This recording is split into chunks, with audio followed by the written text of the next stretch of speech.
Hi friends, అందరికీ నమస్కారం అండి.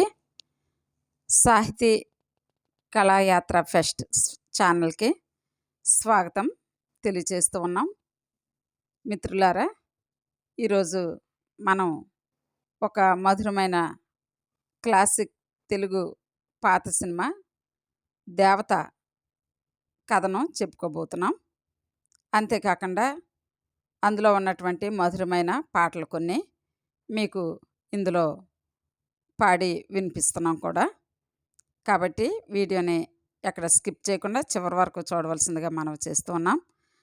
అదేవిధంగా మరి మన సాహితీ కళా యాత్ర ఫెస్ట్ అనే ఛానల్ని ఇంకా ఎవరైనా మీలో సబ్స్క్రైబ్ చేసుకోకపోతే సబ్స్క్రైబ్ చేసుకోవాల్సిందిగా మనం చేస్తూ, అదేవిధంగా మరి ఈ వీడియోని చివరి వరకు చూసి లైక్ చేయవలసిందిగా మరి మనం చేస్తూ, ఇంకా ఈరోజు మన వీడియోలోకి వెళ్దాం. Please like, share and subscribe. Dear friends, మరి 1965లో విడుదలైన క్లాసిక్ తెలుగు సినిమా దేవత మీకోసం మీరు కోరినట్లుగా ఒక దృశ్యాత్మకంగా ఆకర్షణీయమైన ఎస్థెటిక్ పరిచయం, ప్రేక్షకులకు స్వాగతంతో పాటు చిత్రానికి న్యాయం చేసేలా తెలుగు భాషలో అందిస్తున్నాం.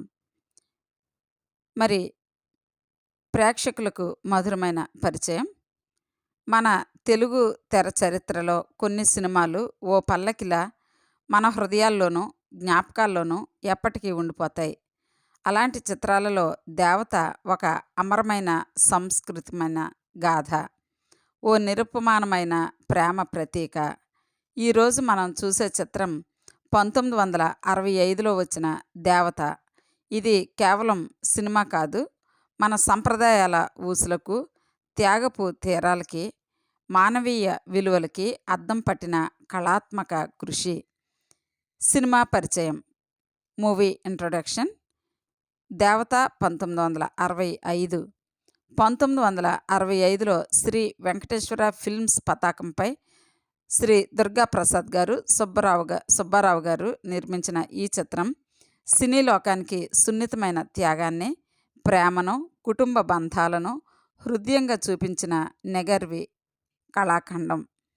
సావిత్రి, శోభన్ బాబు, జమున వంటి నటుల ద్వారా జీవం పోసిన ఈ సినిమా కన్నీటితో తడిసిన త్యాగం, ప్రేమకు అర్థాన్ని ఇచ్చిన కథా నిర్మాణంతో ప్రేక్షకుల గుండెల్లో చెరగని ముద్ర వేసింది.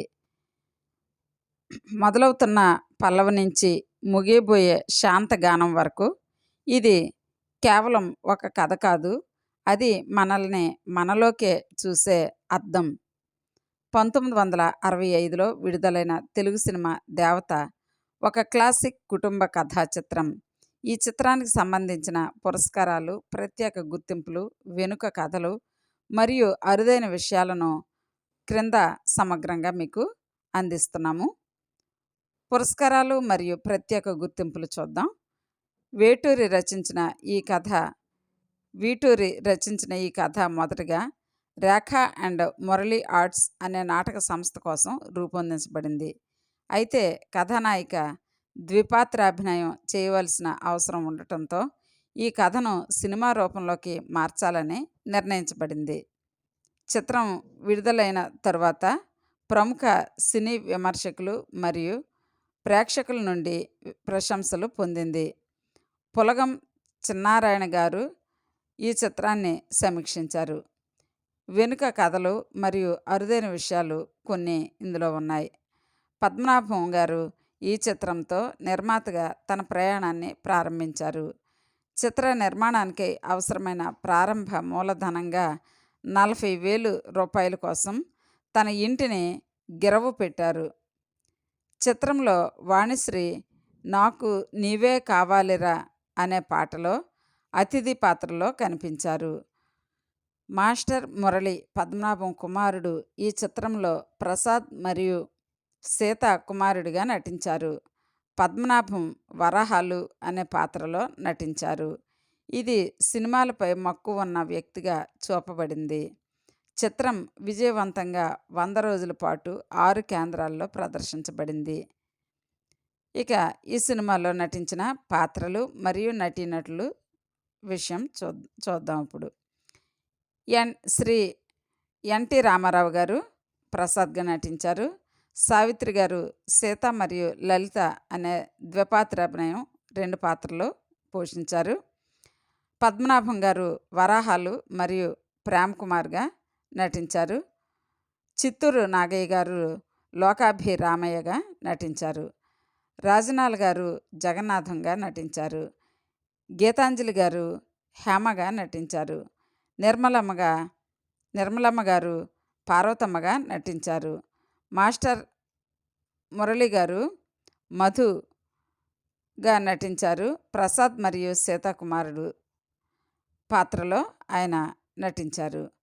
వాణిశ్రీ గారు, ఎస్వి రంగారావు గారు, గుమ్మడి గారు, రేలంగి గారు, రాజాబాబు గారు, షావుకారి జానకి గారు, అంజలిదేవి గారు, జమున గారు, కాంతారావు గారు అతిథి పాత్రల్లో కనిపించారు ఈ సినిమాలో. సంగీతం మరియు పాటలు. సంగీతం ఎస్పి కోదండపాణి. పాటల రచయితలు వీటూరి దాశరథి, పాలగుమి పద్మరాజు, శ్రీశ్రీ, కొసరాజు, సి నారాయణ రెడ్డి. గాయకులు ఘంటసాల గారు, పి సుశీల గారు, ఎస్ జానకి గారు మరియు పిబి శ్రీనివాస్ గారు. మాధవపెడ్డి సత్యం, ఎల్ఆర్ ఈశ్వరి, పద్మనాభం. ప్రముఖ పాటలు ఆలయాన వెలసిన ఆ దేవుని రీతి, తొలి వలపే పడే పడే, బొమ్మను చేసి ప్రాణం పోసి, నాకు నీవే కావాలిరా. ఈ చిత్రంలో మహానటి సావిత్రి ద్విపాత్రాభినయం చేశారు. ఈ చిత్రంలోని వరహాలు పాత్రకు సినిమా పిచ్చి. తన పేరు బాగాలేదని అందరికీ ప్రేమ్ కుమార్ అని చెప్పుకుంటూ ఉంటారు. అతను ఒకసారి మద్రాసుకు వెళ్ళి కొందరు నటీనటులను కలుసుకుంటాడు. అందువలన కొందరు క్రమంగా నటీనటులు ఈ చిత్రంలో అతిథులుగా నటించారు. వరహాలు సినిమా స్టూడియోలు చూడడానికి వెళ్తాడు, కానీ లోనికి వెళ్ళడానికి అనుమతించరు. అప్పుడు అతను తను హీరోగా అయితే ఎలా ఉంటుందో ఊహించుకుంటాడు. ఆ కళలో ప్రముఖ హాస్యనటుడు నగేష్ ఒక దర్శకునిగా, రాజుబాబు అతని పిఏగాను దర్శనమిస్తాడు. ఈ చిత్రంలో పాత్రలు మరియు వారి పాత్ర వివరణలు ఇప్పుడు చూద్దాం. పాత్రలు మరియు వారి పాత్ర వివరణలు. మొదటి పాత్ర ప్రసాద్. ప్రసాద్గా ఎన్టీ రామారావు గారు నటించారు. ప్రసాద్ ఒక సుసంపన్నమైన వ్యక్తి. అతను తన భార్య సీతను ప్రేమతో చూసుకుంటాడు. సీత రైలు ప్రమాదంలో గాయపడిన తర్వాత ఆమెను ఇంటికి తీసుకువస్తాడు. ఆమె ప్రవర్తనలో మార్పులు రావడంతో ఆమె నిజంగా సీత కాదని తెలుసుకుంటాడు. తర్వాత లలితను సీతగా నటించమని కోరతాడు. రెండవ పాత్ర సీత లేదా లలిత. ఈ పాత్రలో సావిత్రి గారు నటించారు. సావిత్రి గారు ఈ చిత్రంలో ద్విపాత్రాభినయం చేశారు. సీత ప్రసాద్ భార్యగా నటించారు. తన తండ్రి శాషయ్య అనారోగ్యంగా ఉన్నాడని తెలుసుకొని రైలు ద్వారా వెళ్ళే ప్రయత్నంలో ప్రమాదానికి గురవుతుంది. లలిత సీతతో ఒకే ముఖం కలిగిన యువతి. తన జీవితంలో ఎదురైన కష్టాల వల్ల ఆత్మహత్య చేసుకోవాలని అనుకుంటుంది. అయితే రైలు ప్రమాదంలో గాయపడుతుంది. ప్రసాద్ ఆమెను సీతగా నటించమని కోరతాడు. ఇక తర్వాత పాత్ర వరహాలు, లేదా ఇతన్నే ప్రేమ్ కుమార్ అని కూడా సంబోధించారు. ఈ పాత్రలో పద్మనాభం గారు నటించారు. పద్మనాభం ఈ చిత్రంలో వరహాలు అనే పాత్రలో నటించారు. ఆయన సినిమాలపై ఎక్కువ మక్కువ కలిగిన వ్యక్తి. చిత్రంలో కామెడీకి ప్రధానంగా సహకరించారు. లోకాభిరామయ్య, చిత్తూరు నాగయ్య, ప్రసాద్ తండ్రి కుటుంబ విలువలకు ప్రాధాన్యత ప్రాధాన్యతనిచ్చే వ్యక్తి. ఇక తర్వాత పాత్ర జగన్నాథం గారిది. ఇందులో ఈ పాత్రలో రాజనాల్ గారు నటించారు. శేషయ్య మేనల్లుడు.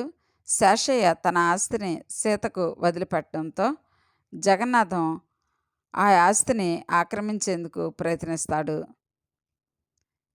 ఇక తర్వాత పాత్ర హేమ. ఇది గీతాంజలి గారు నటించారు. చిత్రంలో హేమ పాత్రను గీతాంజలి పోషించారు. ఆమె పాత్ర గురించి ప్రత్యేకమైన సమాచారం మరి ప్రస్తుతం అందుబాటులో లేదండి. పార్వతమ్మగా నిర్మలమ్మ గారు నటించారు. ప్రసాద్ తల్లి కుటుంబానికి మద్దతుగా నిలిచే పాత్ర ఇది. ఇక మధుగా మాస్టర్ మురళి గారు నటించారు. ప్రసాద్ మరియు సీత కుమారుడు. చిన్న వయసులో ఉన్నప్పటికీ కథలో కీలక పాత్ర పోషిస్తాడు. ఇక శేషయ్య గారు. శేషయ్యగా పెరుమాళ్ళు గారు నటించారు. సీత తండ్రి తన ఆస్తిని సీతకు వదిలిపెట్టి మరణిస్తాడు. ఇక తర్వాత పాత్ర రమేష్ పాత్రలో వల్లం నరసింహారావు గారు నటించారండి. ఇక లలిత ప్రేమికుడు డౌరీ కారణంగా లలితను పెళ్లి చేసుకోవడానికి నిరాకరిస్తాడు. తర్వాత ప్రసాద్ లలితకు డౌరీ ఇచ్చి రమేష్ను పెళ్లి చేసేందుకు ప్రయత్నిస్తాడు.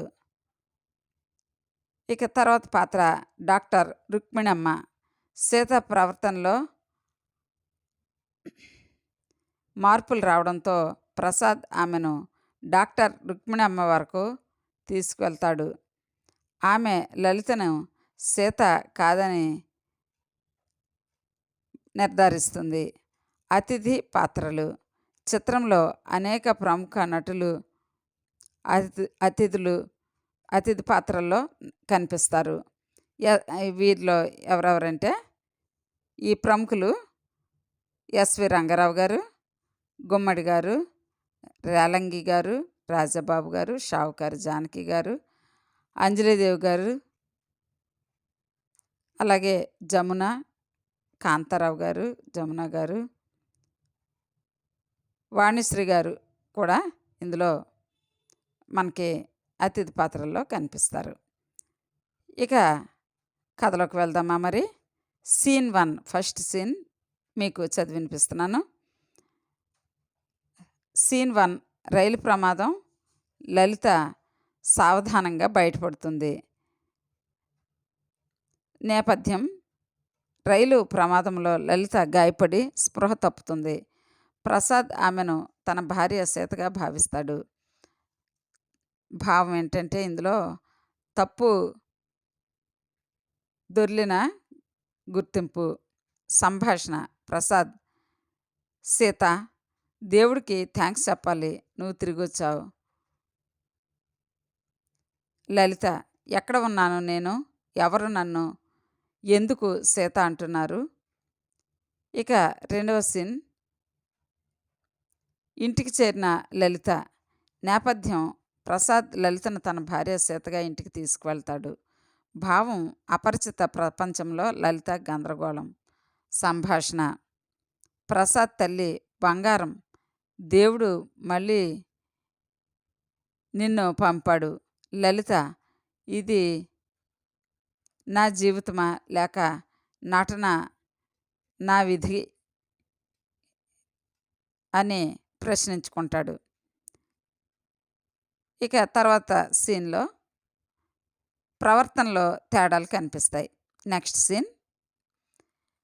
నేపథ్యం: లలిత అసలు సీత కాదని ప్రసాద్ గమనించడం. భావం ఏంటంటే అనుమానం మరియు ఆవేదన. ప్రసాద్ ఇక్కడ ఏమంటున్నాడో చూడండి సంభాషణ. ప్రసాద్: నువ్వు సీత అయితే నాకెందుకు ఈ అనుమానం కలుగుతుంది? లలిత: నువ్వు ప్రాణాలతో ఉన్నాననే నేను ప్రాణాలతో ఉన్నాననే నిజం తప్ప ఇంకేది నాది కాదు. ఇక తర్వాత సీను చూద్దామండి. డాక్టర్ రుక్మిణమ్మ దగ్గర సత్యం. నేపథ్యం వైద్యురాలు లలితను పరిశీలించి సత్యం చెబుతుంది. భావం నిజం వెలుగులోకి రాగలగడం. సంభాషణ. డాక్టర్ రుక్మిణమ్మ ఆమె సీత కాదు. ఆమె గుర్తు దొర్లిన బాధితురాలు. ప్రసాద్. అంటే నా భార్య ఇంకా దొరకలేదు. సీన్ 5. సీతపై నిజం వెల్లడి. నేపథ్యం. అసలైన సీత మరణించినట్లు ప్రసాద్ తెలుసుకుంటాడు. భావం లోపల తుఫాన్ల క్షోభ. సంభాషణ. ప్రసాద్. సీత, నువ్వు మమ్మల్ని వదిలిపోయావా? సీన్ 6 అండి. లలితను సీతగా కొనసాగించాలని నిర్ణయం. నేపథ్యం. కుటుంబం శాంతిగా ఉండాలనుకుంటే లలిత సీతగా నటించాల్సిన అవసరం. భావం. బాధ్యత నిబద్ధతగా మారడం. సంభాషణ. ప్రసాద్. నా కొడుకు కోసం, మా తల్లి కోసం ఈ నటన ప్రార్థన. లలిత. మీ కుటుంబానికి జీవితం ఇవ్వాలంటే నా జీవితం త్యాగమేనా? సీన్ 7. రమేష్ మళ్ళీ పరిచయం. నేపథ్యం. లలితకు పూర్వ ప్రేమికుడు రమేష్ మళ్ళీ ఎదురవడం. భావం. గతాన్ని తలుచుకొని గుండె గుసగుస. సంభాషణ. రమేష్. లలిత, నువ్వు బ్రతికి ఉన్నావన్న వార్తే నన్ను కలచివేసింది. లలిత. ఇక్కడ నేను లలిత కాదు, సీతను నటిస్తున్నాను. సీన్ 8. జగన్నాథం కుట్ర. నేపథ్యం. సీత ఆస్తి కోసం కుట్రలతో వస్తాడు జగన్నాథం. భావం. దురాశ వంచిన. సంభాషణ. జగన్నాథం. సంతకం చేస్తే చాలు, ఆస్తి నా చేతుల్లో పుడుతుంది. ప్రసాద్. ఆమెపై నేను నమ్మకం పెట్టుకున్నాను. తప్పు చేస్తే మనసు చిలుకుతుంది. ఇక సీన్ 9 చూద్దామండి. లలిత మానసికంగా విరుగుతోంది. నేపథ్యం. తన అసలైన వ్యక్తిత్వాన్ని కోల్పోయిన అనుభూతి. భావం. తన కోరికలపై బాధ్యత గెలవడం. సంభాషణ. లలిత. నేనెవరిని? లలితనా? సీతనా? ఎవరికి నేను నిజమైన వాడిని? ఇంకా నెక్స్ట్ సీన్లో సత్యం బయటపడుతుందండి. నేపథ్యం. లలిత తనను తాను ఆవిష్కరించుకుంటుంది. భావం. స్వీయ స్వీకారం, స్వేచ్ఛ. సంభాషణ. లలిత, మీరు అందరికీ నేనొక నాటకం, కానీ నా మనసు మాత్రం నిజమైనదే. ప్రసాద్ తల్లి. నేను నీ నిజాయితీ నీ రూపం కంటే గొప్పదమ్మా. నెక్స్ట్ సీన్ అండి. సీన్ 11. రమేష్ మళ్ళీ లలిత రమేష్ మళ్ళీ కలుస్తారు. నేపథ్యం. ప్రసాద్ లలిత భవిష్యత్ కోసం త్యాగం చేస్తాడు. భావం. ప్రేమకు దారి విడిచే త్యాగం. సంభాషణ. ప్రసాద్. నీ గమ్యం అక్కడే ఉంది, వెళ్ళి జీవితం సాగించు. లలిత. మీ త్యాగం నాకు పునర్జన్మ ఇచ్చింది ప్రసాద్ గారు. మీ త్యాగం నాకు పునర్జన్మ ఇచ్చింది ప్రసాద్ గారు. తర్వాత ఇంకా చివరి సీను. ఇది ముగింపండి. జ్ఞాపకాల మధ్య జీవితం. ఇది మరి ముగింపు కథ కాబట్టి నేపథ్యం ఒకసారి మరలా మనం విందాం. ప్రసాద్ తన కొడుకుతో కలిసి జీవితాన్ని కొనసాగిస్తాడు. భావం. మరి ఆయన ఆ విధంగా జీవితాన్ని కొనసాగించినప్పుడు వచ్చేటటువంటి సుఖదుఖాలు, మరి ముఖ్యంగా దుఃఖం, బయట జీవితం ఇవన్నీ కూడా సంభాషణల రూపంలో చక్కగా తెరకెక్కించారు. ప్రసాద్ బిడ్డను చూస్తూ అమ్మ జ్ఞాపకాల్లోనే జీవం, మనం ముందుకు సాగాలి బాబు. మరి ఫ్రెండ్స్, ఇంత చక్కని మాధుర్యమైనటువంటి కథ ఉన్నటువంటి ఈ ఓల్డ్ ఈజ్ గోల్డ్ ఈ పిక్చర్స్ మరి మీరందరూ కూడా ఇష్టపడతారని ఆశిస్తూ ఉన్నాను. అదేవిధంగా ఇంకా ఎవరైనా మన ఛానల్ సబ్స్క్రైబ్ చేసుకోకపోతే సబ్స్క్రైబ్ చేసుకోవాల్సిందిగా మనవి చేస్తూ ఉన్నాను. డియర్ ఫ్రెండ్స్, మరి ఈ సినిమాలో చాలా సూపర్ డూపర్ హిట్ సాంగ్స్ ఉన్నాయి. అయితే అందులో ఒక 2 మాత్రమే మీకు గుర్తు చేయాలనే ఉద్దేశంతోనే మరి పెద్ద మేము కాకపోయినా ఏదో చిన్న ప్రయత్నం మీ కొరకు చేసామండి. మరి మీకు మా వీడియో నచ్చినట్లయితే తప్పనిసరిగా లైక్ చేయండి. అదేవిధంగా మరి మా వీడియోని మీరు చివరి వరకు చూసి ఒక కామెంట్ కూడా చేయండి.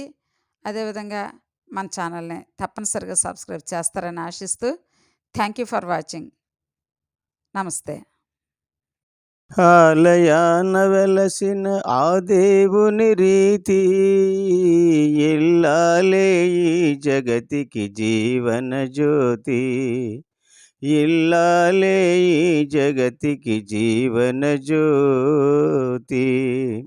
పతిదేవుని మురిపించే వలపుల వీణా, జీవితమే పండించే నవ్వుల వానా, కష్ట సుఖాలలో తోడు నీడగా తల్లిని మరపించే ఇల్లాలి ఆదరణ, మగువేగా మగవానికి మధుర భావన. ఆలయాన వెలసిన ఆ దేవుని రీతి ఇల్లాలే ఈ జగతికి జీవన జ్యోతి, ఇల్లాలే ఈ జగతికి జీవన జ్యోతి. సేవలతో అత్తమామ సంతసించగా 10 మందిని ఆదరించు కల్పవల్లిగా, తనయుని వీరునిగా పెంచే తల్లిగా, పతియే గృహసీమనుగా చే దేవతగా సృష్టించెను ఆ దేవుడు తన కుమారుగా.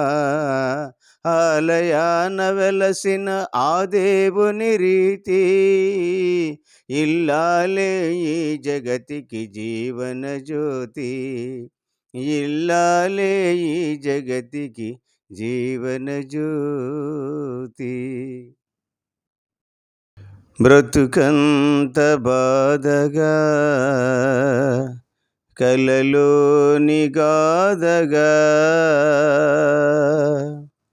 బొమ్మను చేసి ప్రాణము పోసి ఆడేవు నీకిది వేడుక, బొమ్మను చేసి ప్రాణము పోసి ఆడేవు నీకిది వేడుక, గారడి చేసి గుండెలు కోసి నవ్వేవు ఈ వింత చాలిక, బొమ్మను చేసి ప్రాణము పోసి ఆడేవు నీకిది వేడుక. అందాలు సృష్టించినావు దయతో నీవు, మరలా నీ చేతితో నీవు తుడిచేవులే, దీపాలు నీవే వెలిగించినవే, గాఢాంధకారాన విడిచేవులే, కొండంత ఆశ అడి ఆశ చేసి, కొండంత ఆశ అడి ఆశ చేసి పాతాళలోకాన తోసేవులే,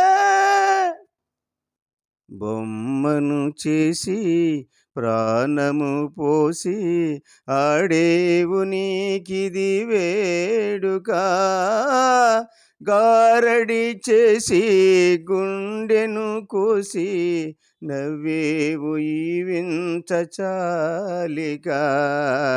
బొమ్మను చేసి ప్రాణము పోసి ఆడేవు నీకిది వేడుక.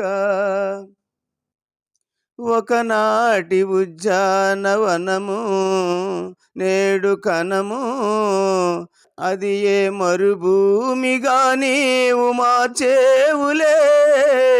ఒకనాటి ఉద్యానవనము నేడు కనము, అది ఏ మరుభూమిగా నీవు మార్చేవులే.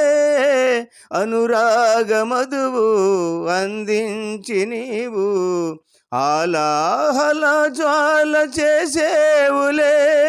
ఆనంద నౌక పయనించువేళ, ఆనంద నౌక పయనించువేళ శోకాల సంద్రాల ముంచేవులే. బొమ్మను చేసి ప్రాణము పోసి ఆడేవు నీకిది వేడుక. గారడి చేసి గుండెలు కోసి నవ్వేవు ఈ వింత చాలిక. బొమ్మను చేసి ప్రాణము పోసి ఆడేవు నీకిది వేడుక.